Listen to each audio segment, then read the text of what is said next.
Hey loves, welcome back to my channel. Today guys, I'll be checking out this interesting video from Thomas Sowell, and it's titled How the Black Culture Affects Black IQ. You guys, I'm excited for this, and without much ado, let's see what Thomas Sowell has for us in this video.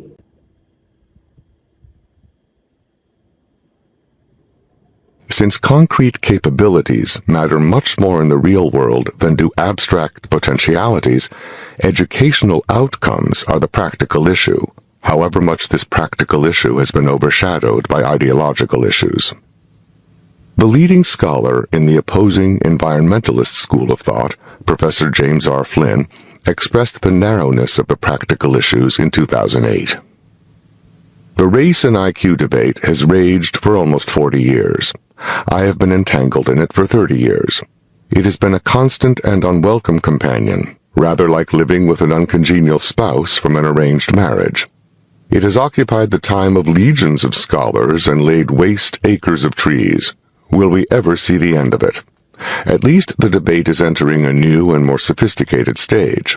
Given the relatively high values for black IQ in infancy and age 4, the focus should now be on whatever causes the decline of black IQ compared to white with age. If that can be settled, the main event will be over.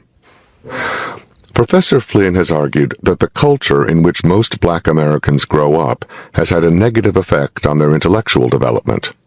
He pointed out that the offspring of black and white American soldiers who fathered children with German women during the American occupation of Germany after the Second World War had no such IQ differences as that among black and white children in the United States. Wow. Professor Flynn concluded that the reason for results being different in Germany was that the offspring of black soldiers in Germany grew up in a nation with no black subculture. There is other evidence that the black subculture has a negative effect on intellectual achievement. An empirical study published by the National Bureau of Economic Research found that a higher percentage of black schoolmates has a strong adverse effect on achievement of blacks, and moreover, that the effects are highly concentrated in the upper half of the ability distribution. You guys, what are your thoughts on this video? I totally agree with Thomas Sowell on this, because the black subculture is the reason why most black Americans' IQ are very low. Because if you take most of these kids away from America and take them to another country where the black subculture does not exist, you see that they will do better in every area of their life. So I totally agree with Thomas Sowell on this particular one. Do you guys think the black subculture is the reason why most black Americans' IQ are very, very low? Leave your thoughts in the comment section down below, and let's continue watching, you guys. In other words, brighter black students do not perform as well in settings where there are many other black students around them.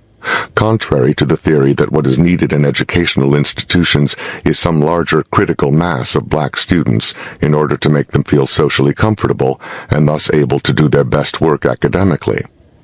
Yet the unsubstantiated critical mass theory has flourished from academic journals to Supreme Court briefs.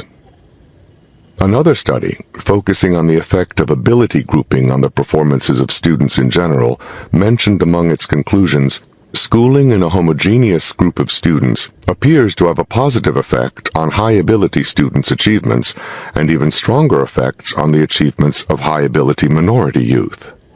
In other words, high-ability minority youngsters do better in classes that are intellectually homogeneous rather than racially homogeneous, or in which there are many members of their own race. The negative effects of the black subculture on intellectual development are manifested in other ways as well. A study of high IQ black adults found that they described their childhoods as extremely unhappy more often than other blacks.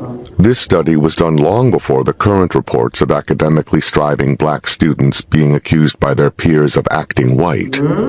Empirical studies during this later era show a negative correlation between black students' academic achievement and their popularity among other black students. An opposite pattern was found among white Americans and Asian Americans. In England, lower-class whites show a pattern strikingly similar to that among American blacks who resent academically achieving classmates. British physician Theodore Dalrymple reports lower-class school children being beaten up so badly by their lower-class classmates as to require hospital treatment simply because they are doing well in school. Wow. There is other evidence against the critical mass theory.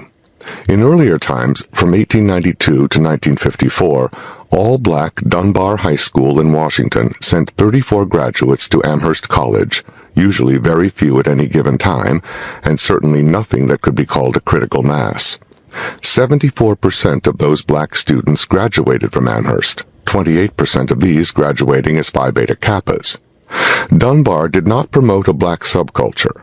As Senator Edward Brooke, one of its alumni, put it, Negro History Week was observed, and in American history they taught about the emancipation of the slaves and the struggle for equality and civil rights. But there was no demand by students for more, no real interest in Africa and its heritage. We knew about Africa as we knew about Finland.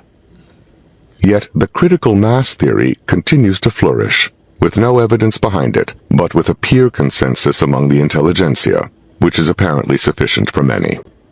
Wow, you guys, that was such an interesting one from Thomas Sowell. What do you guys think is the root cause why blacks have lower IQ compared to their white counterpart? Do you think it is a subculture or you think otherwise? Leave it in the comment section down below and I'll see you all in my next video. Bye guys.